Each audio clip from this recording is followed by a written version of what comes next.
Samuel was arguably the greatest spiritual leader Israel had seen since Moses. He was a prophet, a judge, and the man who anointed Israel's first kings. For decades, he held an entire nation together through the sheer force of his integrity. People trusted him with their disputes, their families, their futures, and when he got old and it came time to pass the torch, he did something that would change the entire trajectory of Israel's history. He handed the job to his sons, Joel and Abijah, two names that literally mean Yahweh is God and my Father is Yahweh.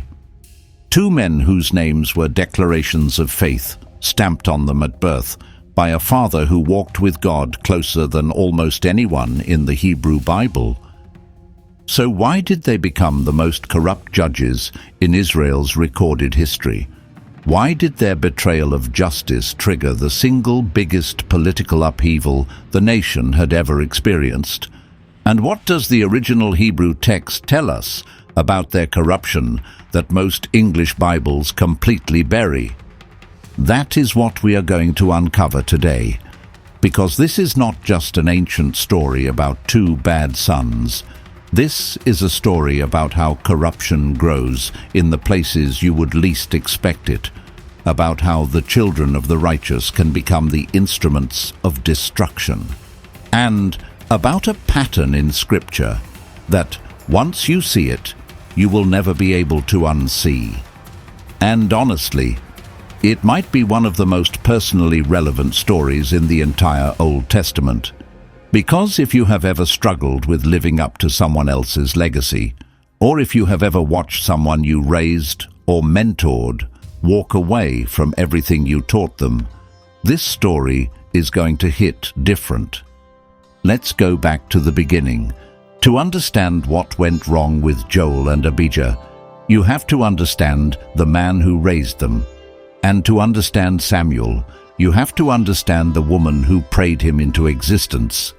Around 1100 BC, in the hill country of Ephraim, there was a woman named Hannah. She was one of two wives of a man named Elkanah.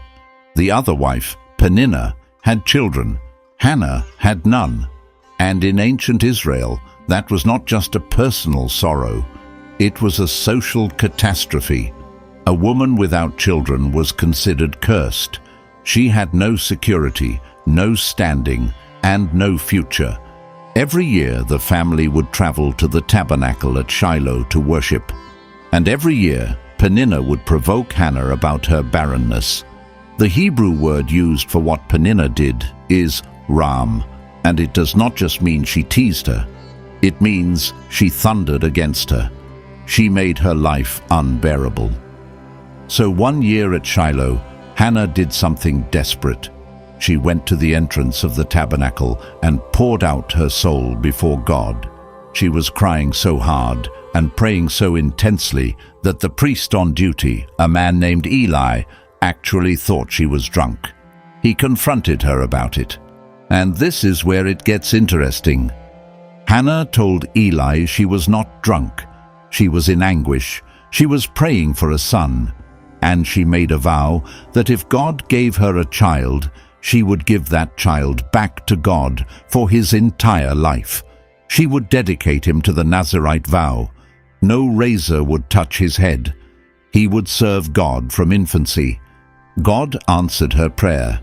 She conceived. She gave birth to a son, and she named him Samuel, which in Hebrew is Shemuel, meaning heard by God or asked of God. His very name was a monument to answered prayer. And then Hannah did the hardest thing a mother could do. When Samuel was weaned, probably around age 3, she brought him to the tabernacle at Shiloh and left him there. She handed her miracle baby to Eli the priest and said, in essence, he is yours now. He belongs to God. Think about that. This child was not an accident. He was not even a normal blessing. He was a prayer answered after years of tears, and she gave him away. That decision shaped everything that followed, because the house where Samuel grew up was not a holy, peaceful sanctuary. It was a disaster. Eli was the high priest of Israel. He was an old man. He had served faithfully for years, and his sons were destroying everything he had built.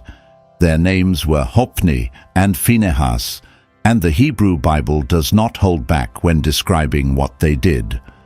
1 Samuel chapter 2 calls them Bnei Belial, which is often translated as worthless men or sons of wickedness. But that phrase is much heavier than it sounds in English. Belial in Hebrew means without worth or without going up, a term that later Jewish writings would associate with pure evil. These were not just bad apples. The text is telling you these men were spiritually cancerous. What did they actually do? They stole from the sacrifices. When people brought offerings to God at the tabernacle, Hophni and Phinehas would send a servant with a three-pronged fork to plunge into the pot while the meat was boiling. Whatever the fork pulled out, they kept for themselves. And if the worshipper protested and said, "Let the fat be burned first, as the law requires, and then take what you want," they would threaten them. The text says their servant would respond, "Give it now, or I will take it by force." They were robbing God's altar and threatening God's people to do it. And it gets worse. The text tells us they were also sleeping with the women who served at the entrance to the tabernacle. They were using their religious authority to exploit vulnerable women. This was not just corruption. This was predatory abuse wrapped in priestly robes. Now here is the critical detail. Samuel was growing up in this house. He was a little boy, sleeping in the tabernacle, serving under Eli, watching Hophni and Phinehas do all of this. He saw the stolen meat. He heard the threats. He witnessed the abuse. He watched Eli, the high priest, do almost nothing about it. Eli did confront his sons, technically. He asked them why they were doing these terrible things. But the Hebrew verb used for Eli's rebuke is weak. It was a verbal scolding from a man who had no intention of actually removing them from power. He asked questions. He did not act. And God noticed. A prophet came to Eli and delivered one of the most devastating messages in the entire Old Testament. He told Eli that because he honored his sons above God, his family line would be cut off. His descendants would die young. Both Hophni and Phinehas would die on the same day, and the priesthood would eventually be given to someone else. Samuel heard all of this. He was there the night God called his name 3 times, and he kept running to Eli's room, thinking the old priest was calling him. He was there when God told him directly that judgment was coming on Eli's house, and that nothing could stop it. This is the environment that shaped Samuel. He grew up watching a godly leader fail to discipline his corrupt sons. He watched that failure destroy an entire family and bring judgment on a nation. Remember that. Because the cruelest irony in this entire story is that Samuel watched this disaster unfold from the front row, absorbed every lesson it should have taught him, and then, decades later, repeated the exact same mistake. Samuel grew into one of the most remarkable figures in the Hebrew Bible. He was not just a priest. He was a prophet, confirmed by God before all of Israel. 1 Samuel chapter 3 says that the Lord was with him and let none of his words fall to the ground. Every prophecy he spoke came true. Every judgment he rendered was just. He traveled a circuit between Bethel, Gilgal, Mizpah, and his home in Ramah, judging Israel year after year after year. He was also a military leader. When the Philistines threatened Israel, it was Samuel who called the nation to repentance at Mizpah, offered a sacrifice, and led them to a decisive victory. The text says the Philistines were subdued and did not invade Israelite territory again during Samuel's time as judge. He quite literally kept the nation safe through spiritual authority. For decades, Samuel was the glue holding Israel together. No king, no centralized government. Just one man whose integrity was so widely recognized that people trusted him to resolve their disputes, guide their worship, and speak for God. And then he got old. 1 Samuel chapter 8 opens with 5 Hebrew words that change everything. Vayehi ka'asher zaken Shemuel, and it happened when Samuel grew old. That phrase, zaken, meaning old or aged, is the same word used to describe Abraham when he was preparing to die. It carries weight. This is not getting a little grey. This is a man approaching the end of his capacity to lead. And what did he do? He appointed his sons as judges over Israel. Now pause on that for a second, because something is already wrong. The office of judge in Israel was not supposed to be hereditary. Judges were raised up by God in response to specific crises. Moses did not pass the role to his sons. Joshua did not pass it to his. The judges who came after, Othniel, Ehud, Deborah, Gideon, they were called by God individually. The people were supposed to have a say in who judged them, according to Deuteronomy chapter 16, verse 18.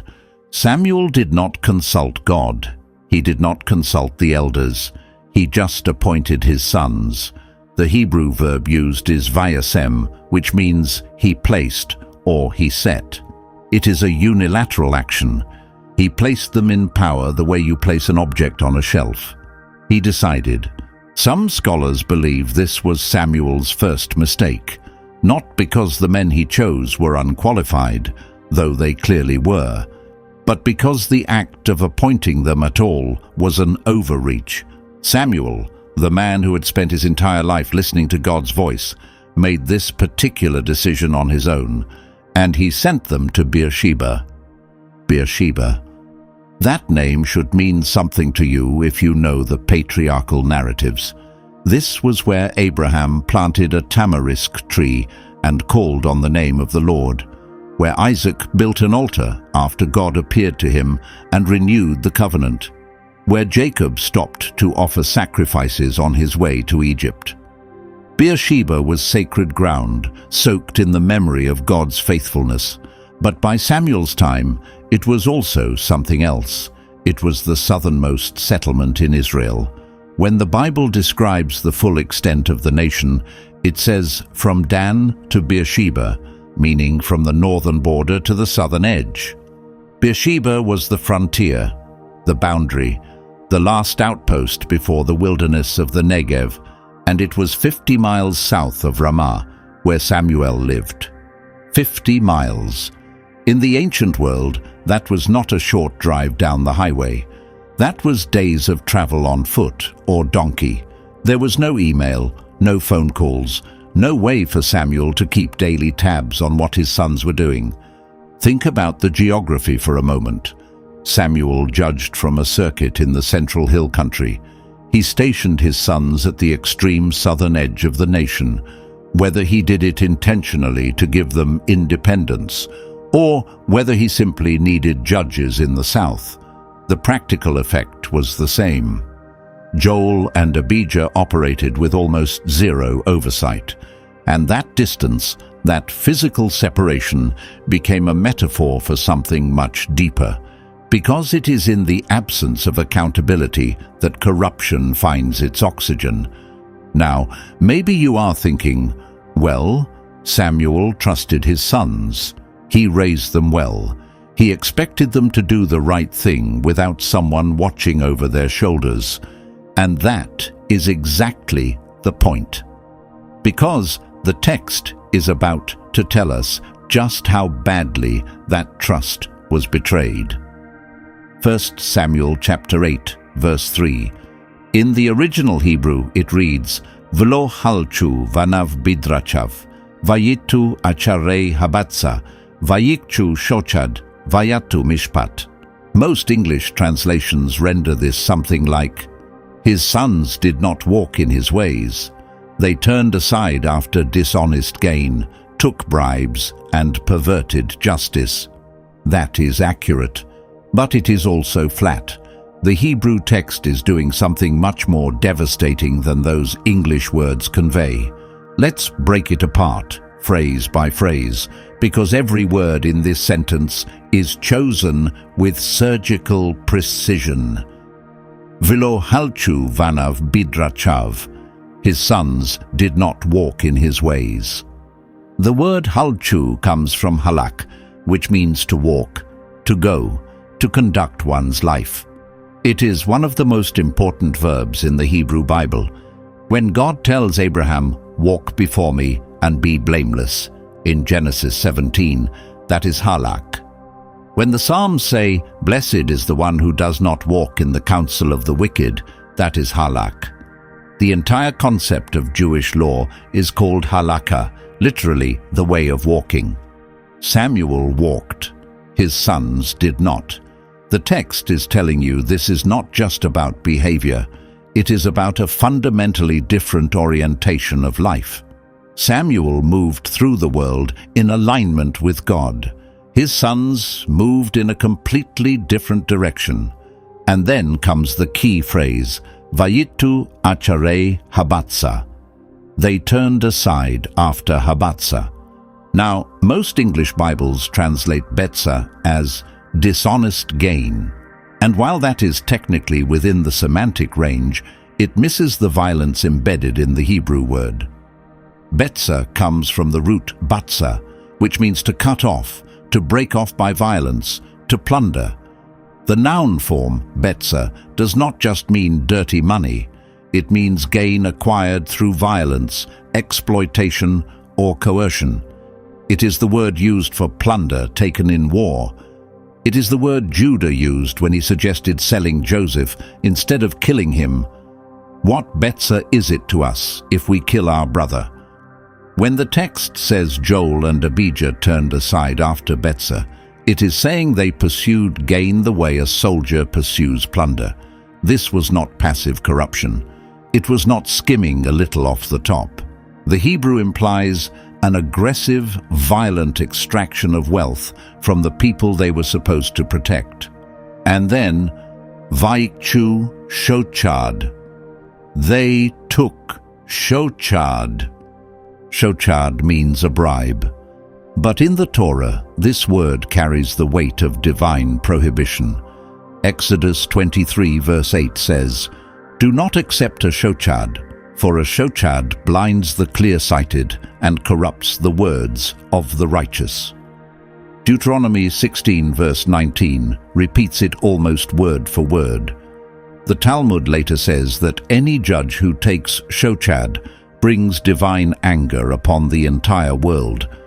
The rabbinic tradition held that a bribe-taking judge was so corrupted that it was as if he had become one of the litigants himself. He could no longer see clearly. The bribe had fused with his judgment. Joel and Abijah were not just taking money on the side. They were doing the one thing that God's law said would blind them to truth itself. They were making themselves incapable of justice while sitting in the seat of judgment. And finally, Vayatu Mishpat. They bent justice.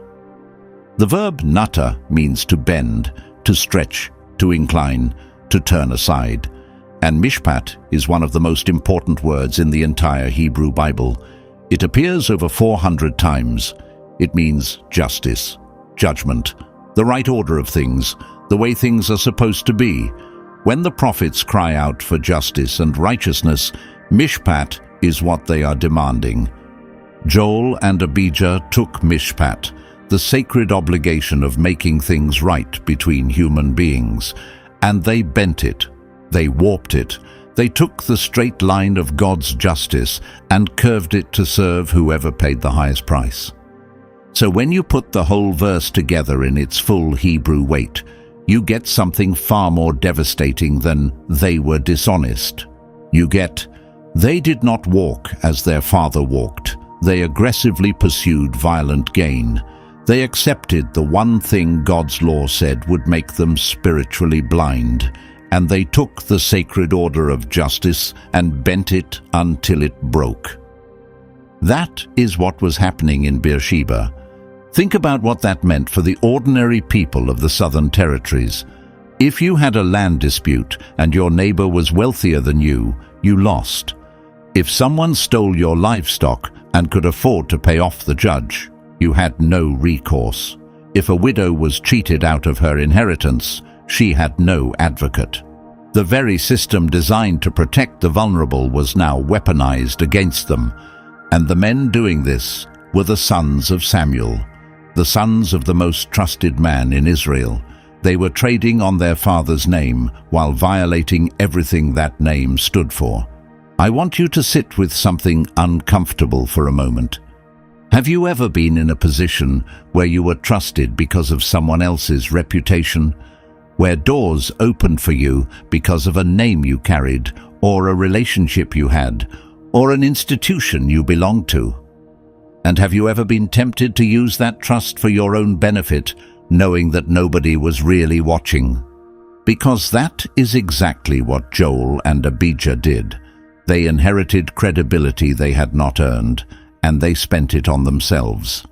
And if you are on the other side of that equation, if you are the person who trusted someone because of their pedigree, because of their family name, because of the institution they represented, this story is a warning.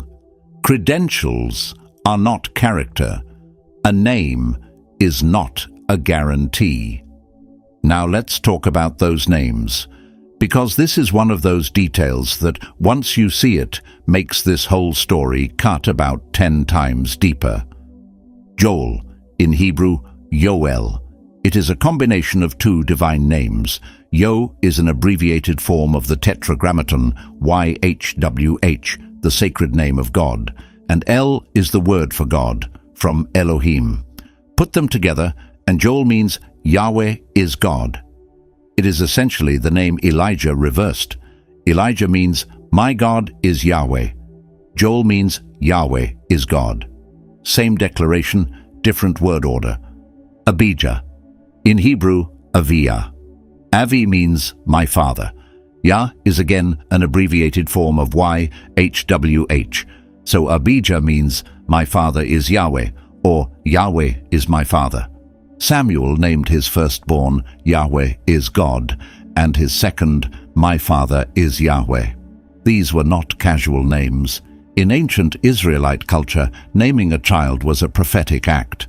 It was a declaration of identity and destiny. Samuel was writing theology on his sons' birth certificates. He was embedding his faith into their very identities, and both of those names became lies. Joel, Yahweh is God, lived as though Yahweh did not exist, as though there was no divine standard of justice, as though the God whose name he carried would never hold him accountable. Abijah, my father is Yahweh, acted as though his only father was prophet, as though the divine fatherhood encoded in his name meant nothing compared to the silver he could extract from desperate litigants. There is a Hebrew concept for this that does not translate cleanly into English. It is the idea of Chilul Hashem, the desecration of God's name. It is considered one of the gravest sins in Judaism. When someone who represents God behaves in a way that makes God look bad, that makes people associate the name of God with injustice and corruption, that is Chilul Hashem, and it is exactly what Joel and Abijah were doing. Their corruption was not just a legal problem, it was a theological crisis. They were teaching the people of southern Israel, through their daily actions, that the God of Samuel was either powerless to stop corruption or indifferent to it. Every crooked verdict they handed down was a sermon about who God is. And the sermon said, God doesn't care about justice. God's representatives can be bought. The system God established doesn't work. That is why this was not just a family scandal. It was a national catastrophe waiting to happen. If you are watching this and you carry any kind of spiritual responsibility, whether you are a pastor, a small group leader, a parent who is trying to raise kids in the faith, or even just someone who calls yourself a follower of God, this is the weight you carry. People are watching. And when your life contradicts the name you carry, the damage goes far beyond your personal reputation. It teaches people something about God that is not true. Now, there is a question hiding in this text that nobody seems to ask, and I think it might be the most important question of all. Why did Samuel not stop them? The text does not say Samuel was unaware of his son's corruption. It does not say he confronted them and they refused to listen. It does not say he tried to remove them and the elders blocked him. It just says he appointed them. They were corrupt. And then the elders showed up at his door complaining about it. What was happening in that gap? What was Samuel doing while his sons were dismantling justice in Beersheba? One possibility is distance. Samuel was old. Beersheba was 50 miles away. He may have genuinely not known the extent of what was happening. In the ancient world, information traveled slowly. Abuses in a remote southern outpost could continue for months or years before word reached the central authorities. But there is a more uncomfortable possibility, and it is the one that haunts this narrative. Samuel may have known and done nothing, just like Eli. Remember, Samuel grew up watching Eli fail to discipline Hophni and Phinehas. He watched that failure result in the deaths of Eli's sons, the capture of the Ark of the Covenant, and the collapse of the priesthood at Shiloh. He had a front row seat to the most catastrophic example of failed parental leadership in Israelite history. And some scholars believe he repeated the pattern exactly. This is one of the most painful themes in the Hebrew Bible, the cycle of generational failure. Good men who see exactly what goes wrong in the generation above them, who understand the consequences, who are perfectly positioned to learn from the mistakes of their mentors, and who then make those same mistakes with their own children. It is not stupidity. It is something worse. It is the blind spot that forms when you are so focused on your public calling that you neglect your private responsibilities. Samuel spent decades traveling a circuit, judging Israel, offering sacrifices, anointing kings. He poured his life into the nation, and maybe, just maybe, he did not pour enough into his own house. There is a phrase that circulates in pastoral circles that applies here. He saved everyone else's family and lost his own. It is the occupational hazard of spiritual leadership. The more you give to the public, the less you may have left for the private. Now, I want to be careful here. The text does not explicitly blame Samuel for his son's corruption. The responsibility for their choices ultimately falls on Joel and Abijah. They were grown men. They made their own decisions. The Bible is clear that children of godly parents can and do choose their own path. But the text is also uncomfortably silent about Samuel's role. It doesn't defend him. It doesn't say he did everything right and his sons just went bad anyway. It just presents the facts. He appointed them, they were corrupt, and the consequences were enormous. And that silence speaks volumes. Let's follow those consequences, because what happened next changed the entire political structure of Israel for the rest of its history. 1 Samuel chapter 8, verses 4 and 5. Then all the elders of Israel gathered together and came to Samuel at Ramah and said to him, Behold, you are old, and your sons do not walk in your ways. Now appoint for us a king to judge us like all the nations. Look at how the elders frame their demand. They give two reasons. First, Samuel is old. Second, his sons are corrupt. They are essentially saying, your leadership is ending, your succession plan has failed. and we need a new system. The phrase, "like all the nations," is the devastating part. Israel was never supposed to be like all the nations. That was the entire point. They were supposed to be a kingdom of priests, a nation set apart, governed directly by God through His law and His appointed representatives. The demand for a king, like all the nations, was not just a political request. It was a theological rejection, and God confirmed that interpretation. When Samuel prayed about the people's demand, God's response was stunning. "Listen to the voice of the people in all that they say to you, for they have not rejected you, but they have rejected me from being king over them." Let the weight of that statement land for a second. God told Samuel that the demand for a human king was, at its core, a rejection of divine kingship. The people were saying, in effect, "We do not trust your system anymore. Your judges are corrupt. Your law is not being applied fairly. We would rather have a human king with a standing army and centralized power than continue with this broken arrangement." And what makes this whole story so staggering is the domino chain. Hannah prayed for a son. God gave her Samuel. Samuel grew up watching Eli fail. Samuel became the greatest judge in Israel. Samuel appointed his corrupt sons. Their corruption gave the elders an excuse. The elders demanded a king. God gave them Saul. Saul failed. God replaced Saul with David. David's dynasty produced Solomon. Solomon's excesses split the kingdom. The divided kingdom eventually fell to Assyria and Babylon, and the exile reshaped Judaism forever. The chain of events that starts with 2 corrupt judges in Beersheba extends all the way to the Babylonian exile and beyond. Joel and Abijah did not just pervert justice in a southern border town. They set the first domino, falling in a sequence that would reshape the entire history of God's people.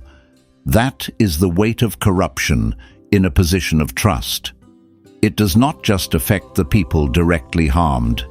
It creates ripple effects that can last for centuries. Now, I need to be fair here. The desire for a king was not entirely caused by Joel and Abijah. It had been building for a long time. Deuteronomy chapter 17 actually anticipated that Israel would eventually ask for a king, and it laid out rules for how that king should govern. The problem was not the institution of monarchy itself. The problem was the motive behind the request. The people wanted a king because they had lost faith in God's system, and the corruption of Samuel's sons was the breaking point. So the question becomes, what would have happened if Joel and Abijah had been righteous? What if they had walked in their father's ways? What if they had judged fairly, refused bribes, and upheld Mishpat in Beersheba? Would Israel have still demanded a king? Maybe, eventually, but the timeline would have been different. The motive would have been different, and the entire story of Israel might have unfolded in a way we cannot even imagine. 2 men, 2 corrupt judges in a border town, and the entire future of a nation pivoted on their choices. If you are finding value in content like this, take a second and subscribe. We go deep into biblical texts every week, examining the Hebrew and Greek, uncovering what gets lost in translation, and connecting ancient wisdom to modern life. So, we have seen what Joel and Abijah did, and we have traced the political earthquake their corruption triggered.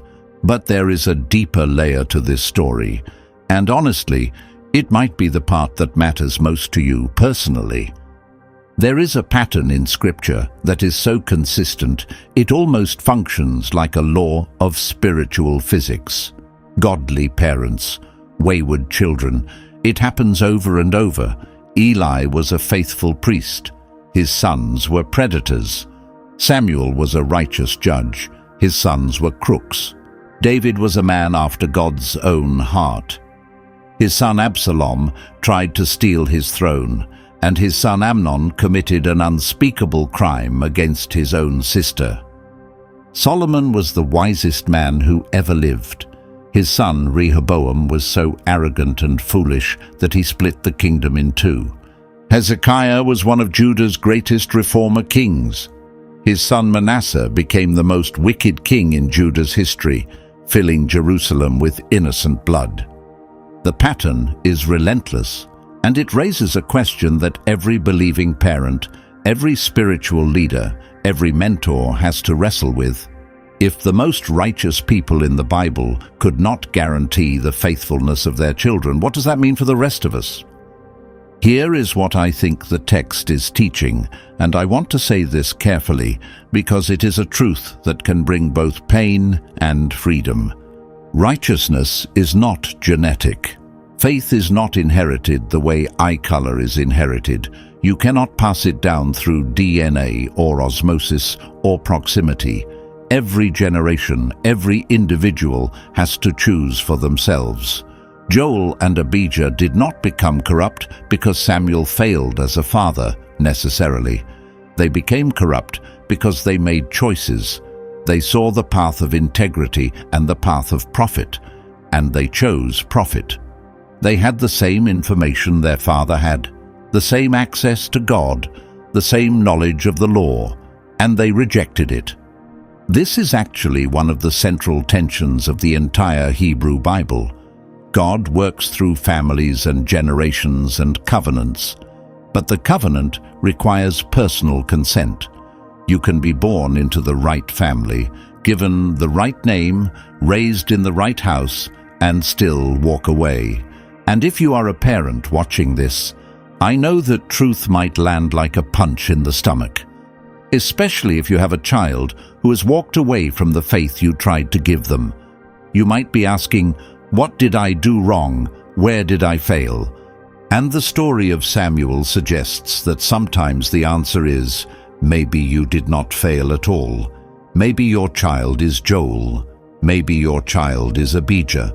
Maybe they were given every advantage, every truth, every example, and they chose a different path.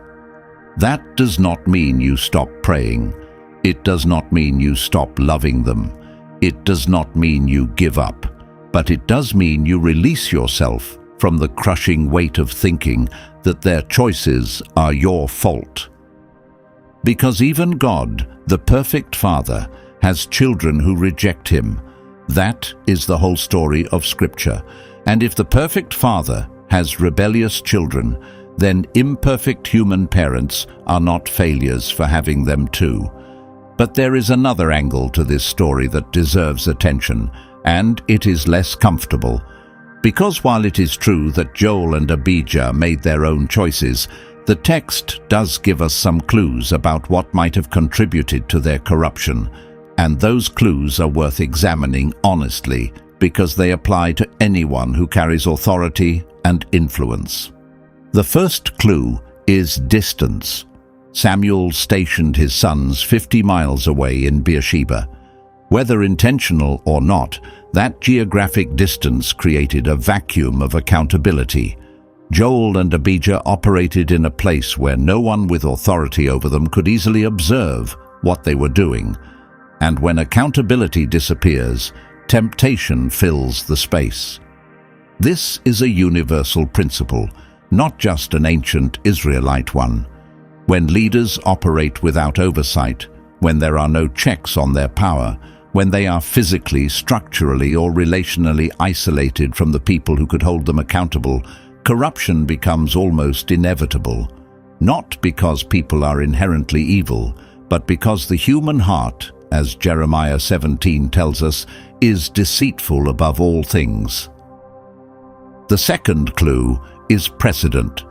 Samuel grew up in Eli's house and watched Eli's sons abuse their power with impunity. He saw a model of what happens when a leader fails to discipline his own children, and then, when his turn came, he appears to have followed the same script.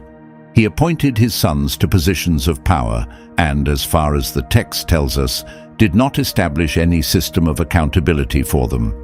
This is the generational cycle in action. We often repeat the patterns we observed growing up, even the destructive ones, even the ones we hated. Samuel despised what Eli's sons did. He may have sworn he would never let his own family fall into the same trap. But watching someone else fail is not the same as building the structures that prevent failure in your own life. The third clue is the nature of their appointment. The text says Samuel set his sons as judges. He did not consult God.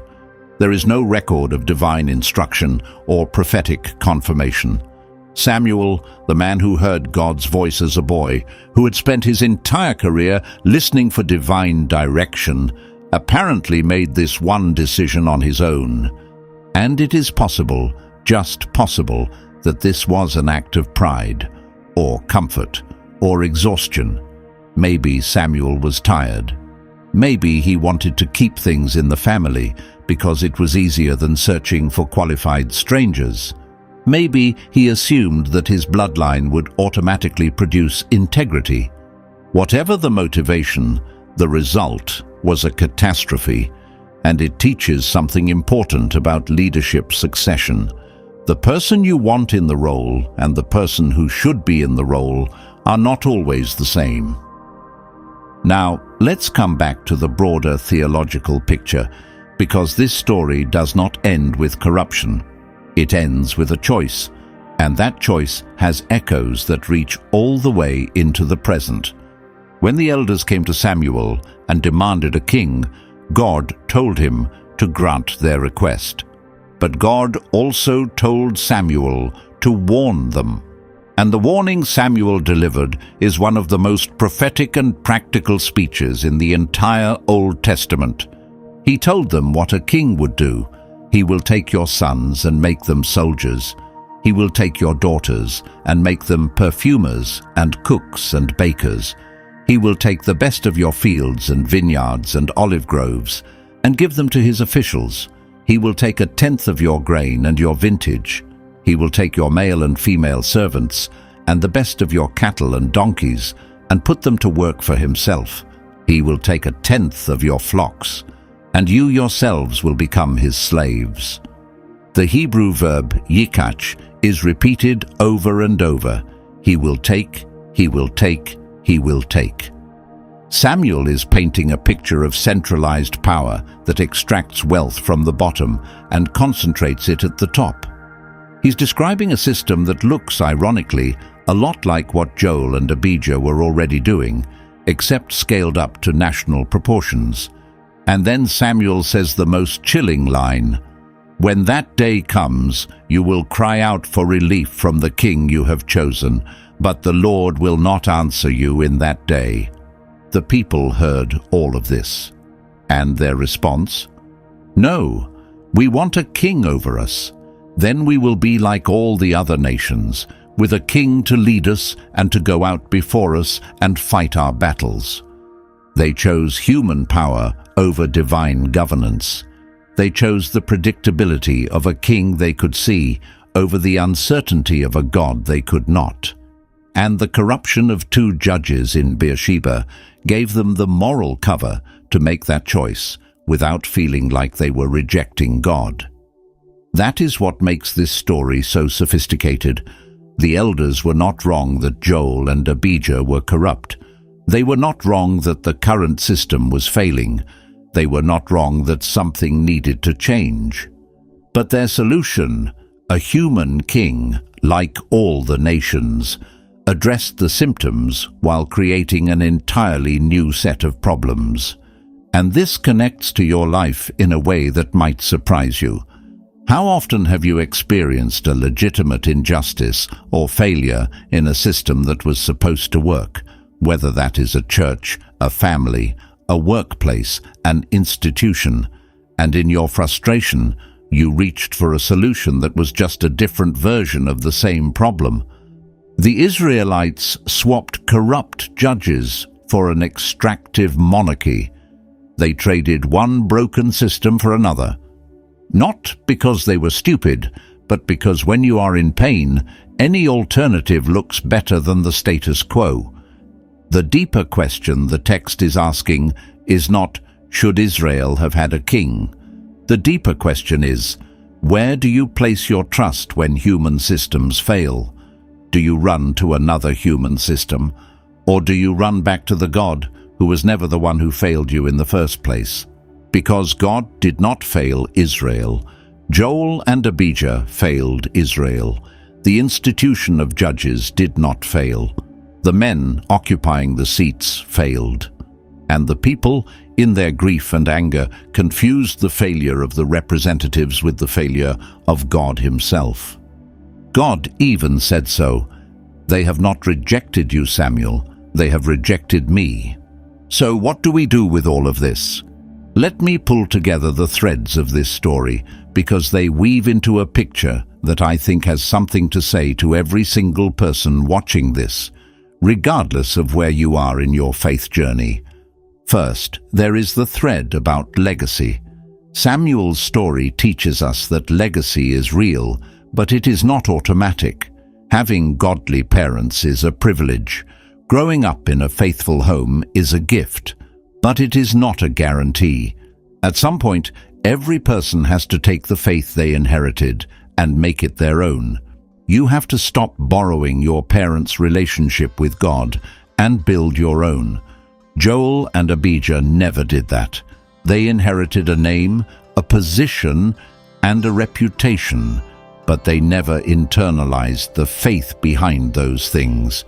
If you are living on borrowed faith right now, if the main reason you believe what you believe is because someone else believed it first, this story is an invitation, not a condemnation, an invitation to stop and ask, is this my faith or someone else's? Have I walked with God myself, or am I just walking in someone else's footsteps? Second, there is the thread about accountability. Joel and Abijah operated without oversight, and it destroyed them. This is not just an ancient problem. This is a human problem. Every person, regardless of how strong their character is, needs accountability. Not punishment, not surveillance, but people who love them enough to speak truth when they start drifting. If you have authority in any area of your life, ask yourself honestly, who has permission to tell me I am wrong? Who can see what I am doing when no one else is watching? If the answer is nobody, you are in Beersheba. You are 50 miles from the nearest person who could hold you accountable, and that distance is dangerous. Third, there is the thread about the ripple effect of corruption. Joel and Abijah probably thought they were just padding their bank accounts. They probably rationalized it. Everyone does it. The system is broken anyway. We are not hurting anyone that badly. But their corruption, which may have seemed small and local to them, triggered a national upheaval that reshaped the history of an entire civilization. You never fully see the consequences of your choices. The lie you tell today could have ripple effects for generations. The corner you cut at work could affect people you will never meet. The compromise you make in secret could alter the trajectory of your family for decades. Joel and Abijah are proof that small hidden corruption in the right position at the right time can change the world. And finally, there is the thread about God's response. Because what is remarkable about this story is that God did not destroy Israel for demanding a king. He did not abandon them because they rejected his direct rule. He worked within their broken choice. He gave them Saul, and when Saul failed, he raised up David. And from David's line, centuries later, came the one who would fulfill what every judge, every king, and every priest had failed to deliver. The corruption of Joel and Abijah did not derail God's plan. It rerouted it. And if God can take the worst failure of his chosen leaders and weave it into the story of redemption, then whatever failure you're carrying right now, whatever broken legacy you have inherited, whatever system has let you down, There is a God who is not done with that story yet. Joel and Abijah bent justice until it broke. But the God of Mishpat is not done straightening things out. Their names meant Yahweh is God and my Father is Yahweh. They lived as though neither statement was true, but the names outlasted the men, because Yahweh is still God, and he is still Father. Long after the corrupt judges of Beersheba turned to dust, the truths their names declared remain standing. And that truth is not just ancient history. It is an invitation you can respond to today. The real question is not, why did the sons of Samuel follow the path of corruption? The real question is, whose path are you walking?